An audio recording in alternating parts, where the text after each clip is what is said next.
K, Nate Burleson, Peter Schrager, Kyle Brandt all here. Kyle Brandt angry this morning, and so are some Steelers fans. So are some Steelers fans, and so are some Bills fans who are like, get to the Bills game! Let's go right now! NFL special, by the way, Tuesday night, guys. Super, super excited about everything going on. Highlights on the way, Scott Pioli on the way, and we've got a primetime showdown under the lights in Baltimore.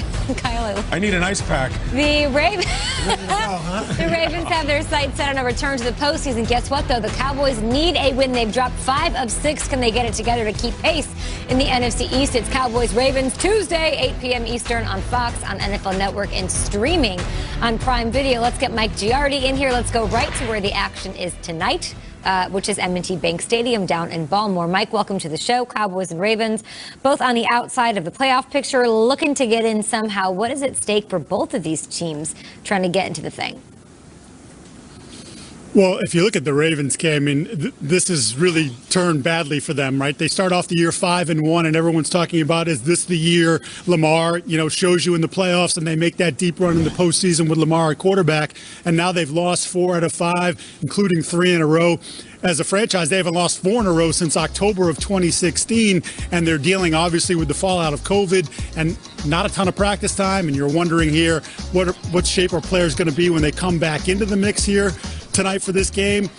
So there's a lot of concern here about what the overall product is going to look like, and they don't want to say must win because, I mean, theoretically, it's not a must-win, but the way things are trending right now, they absolutely feel like they must have this game and start to exert their will, and they're hoping that the time away for Lamar maybe allowed him to clear his brain a little bit because he clearly was scuffling some prior to being on the COVID reserve list, and now they're hoping maybe he comes back refreshed, energized, and gets those legs going against the Dallas Cowboys. And then when you look at the Cowboys, again, 3-8. There's nothing good about what's happened for their football season, and not at all what they expected. You get Dak hurt, and then even with all the talent that you accumulated, you're still not able to put things together. And the NFC East has been so bad that there is an opportunity still for them. Although, again, as we mentioned last hour, Washington winning the game against Pittsburgh, unexpected. Seattle losing to the Giants, that was unexpected. Those two teams now both at 5-7, so there's still some work to be done. But at least, as Sean Lee said, we have an opportunity.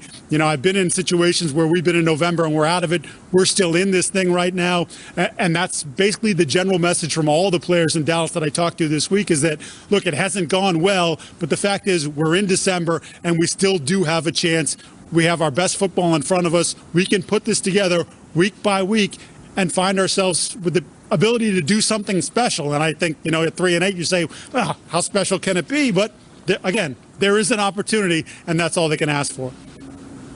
New York and Washington have momentum on their side, an easier path down the stretch as well. The Cowboys facing a lot of adversity, a tough one tonight with Tuesday Night Football and without Zach Martin, who's been placed on IR. Reshuffling of that offensive line, that's how they won the NFC East years ago. It's very different going into this one. Thanks so much, Giardi. We'll talk to you in a bit. Let's get to those Washington upset highlights.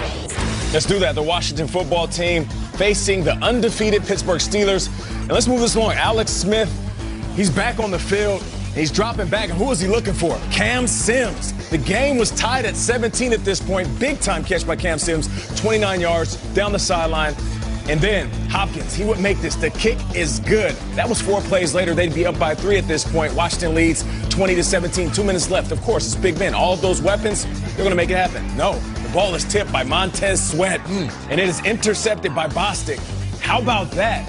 For Washington, not only fighting their way back into the game, but then ending it in that fashion with that defense led by one of those young superstars of Chase Young. The Washington football team, they beat the Steelers. Can we do the Bills highlights now, for goodness sake? There we are. We're going to the desert where the Niners are playing their game because they're not allowed to play in their home stadium. They've been living in a hotel.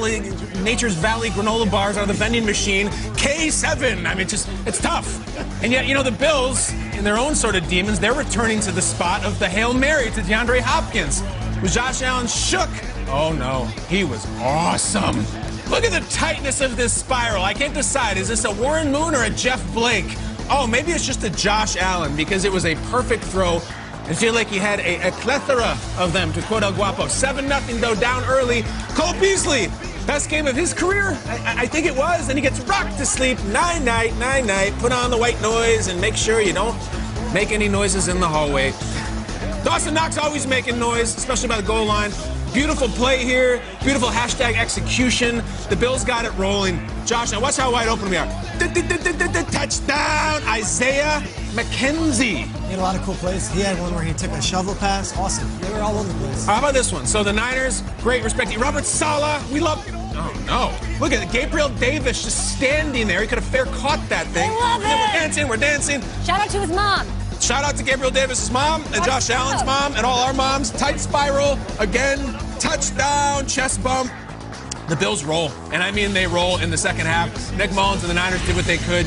Man, respect to them with all they're dealing with. They got a touchdown late to make it closer, but the Bills go to 9-3, stay in that number 3 seed in the AFC. But we got Omar coming. Omar Ruiz caught up with living, breathing buddy comedy Josh Allen and Cole Beasley after the win. Was this your best game as a pro? I think it was up there. You know, our guys did a good job of getting open. Our 5 guys up front did a good job of protecting. When you got guys like this standing next to me who know the game, that is a true professional, gets open and does his job, that's the results you're going to typically get. Cole, you had a career-high 130 yards tonight.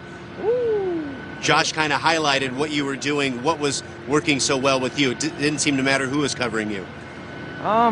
I was able to find some spots in some zones, and then he did a good job of extending a play on another long one. You know, when you got a guy back there that can sling it, you just don't want to let him down. So I just do my part to try to get open to make it easier for him. Don't overlook Cole Beasley, such an important, pivotal part of this offense. Let's take a look at the playoff picture here. The Bills do, as Kyle said, keep that 3 seed in the AFC. 9-3 is 1 game closer to the Chiefs and the Steelers, of course. Pittsburgh loses their first game of the season just last night. Myles Garrett guys tweeting, Steelers might have opened the door. Eyeball emojis. Trace, what do you think of the Bills? Are they in that top tier? We talked about trust yesterday. We mentioned a couple teams, the Browns included. Do you trust the Bills? There were 2 teams in the AFC that played on Monday Night Football. I watched the Chiefs on Sunday night. Can I see the quarterback that I think would give the Chiefs the most trouble? You gonna show Roethlisberger? You got Big Ben? They play. Can I see the? Uh-oh. Yeah, it was this guy. Josh Allen was awesome, and this team is made of all the right stuff. The Chiefs are the team. Like, it comes across as maybe sometimes cocky or smug or arrogant, like the way I talk about the Chiefs, that I think they're going to be the team representing the AFC and Super Bowl, despite an undefeated Steelers team up until this point. Bills would scare me if I'm a Chiefs fan, and it's because they are disciplined. This guy has the arm that Mahomes does, and last night was his best game as a professional. I thought he was fantastic. And anybody watching that game last night can't come across and say, yeah, but can he win the big one? Like, they wiped the floor with a very good Robert Saleh coached Niners defense. Josh Allen was so dialed in, and he was dialed in against the Chargers, and he was actually really, really good against the Cardinals when they lost that game. I think this is the team that gives the Chiefs the most struggles, not the Steelers. Steelers, they might beat the Chiefs on a given day or whatever. The Bills, to me, that last night could beat any team in football and can definitely beat the Chiefs if the Chiefs don't have everything going on offense. I'm telling you. That's a bold statement. Josh Allen, when he's dialed on that offense, matched with that defense and that discipline and that coaching staff, like, they don't make mistakes. And Allen was so good. So awesome. Roethlisberger and Allen were both on TV last night.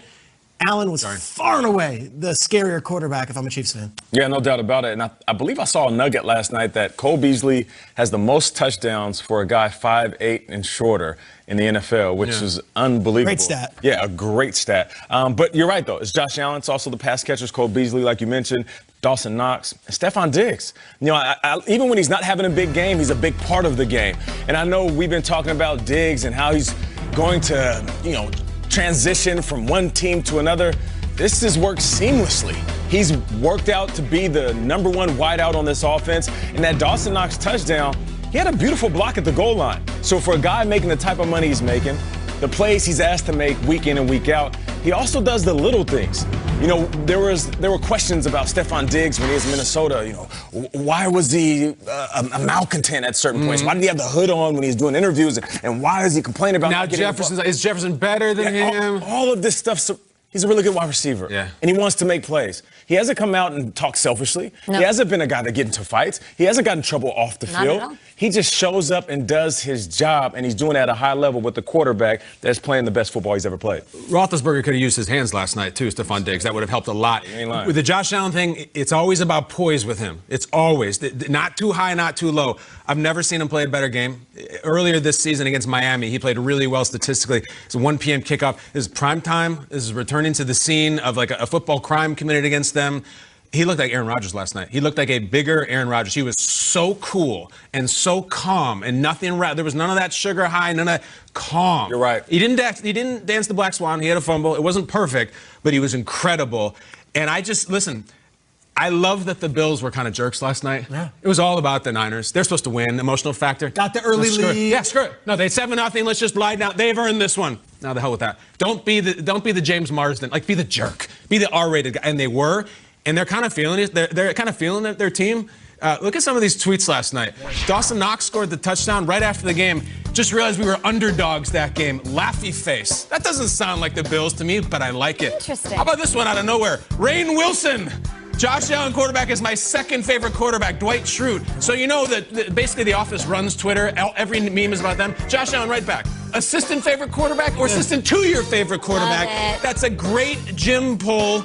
I'm new to The Office. I'm not fluent in it, but obviously Josh Allen is. And I bring it up not just gratuitously, that like the Bills are kind of feeling themselves right now. They're doing the pop culture. They're doing we were underdogs. We flew across the country and beat the sentimental favorite. We're 9-3. Schrager says we're better than the Steelers. The Bills are having a moment. And if you're waiting for them to fall on their face, guess who they play next? The Steelers. Let's go. Western New York. Awesome win. Awesome. Are they in the elite tier? Oh, yeah. Oh, yeah.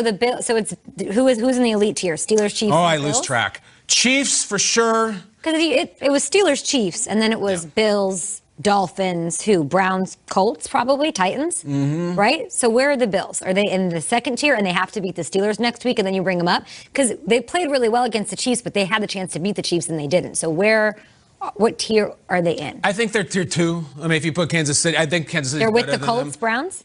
Yeah, I guess so. Yeah. I mean, I think the Bills are in that tier that I think they can win multiple playoff games. And if Josh Allen plays like he did last night, they can go to the Super Bowl this year. This year. They went to the playoffs last year, had to fall apart, and then now have bounced back. I would put them in that tier 1A. Like, it's Chiefs, Steelers, Bills are that thing, and like the Chiefs to me are still head and shoulders above the rest. Who's in 1A with the Bills? Just the Bills? Bills and Steelers, and Chiefs are 1. Although 1A is 2. Okay. It's 2. There's no 1A. No, I like that. I like that a lot. At GMFB with your thoughts, what do you think? No, they're right. Spot on. Spot on? Yeah. I love it. All right, give us your As tweets. usual. Tom Pelissero. They took the Niners to win. Right now, Tom, Bengals, Dolphins got a little scrappy on Sunday, to say the least. We saw the ejections, of course. What is the latest from the league on this matter?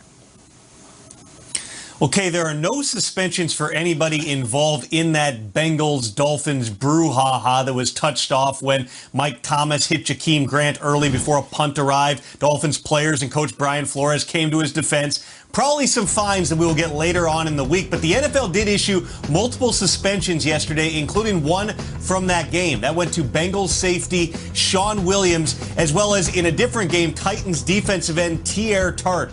Both suspended, one game for violating the unnecessary roughness and unsportsmanlike conduct rules by committing non-football acts, specifically stepping on opponents. I am told that both players plan to appeal. Those should be heard here over the next couple days, Kay?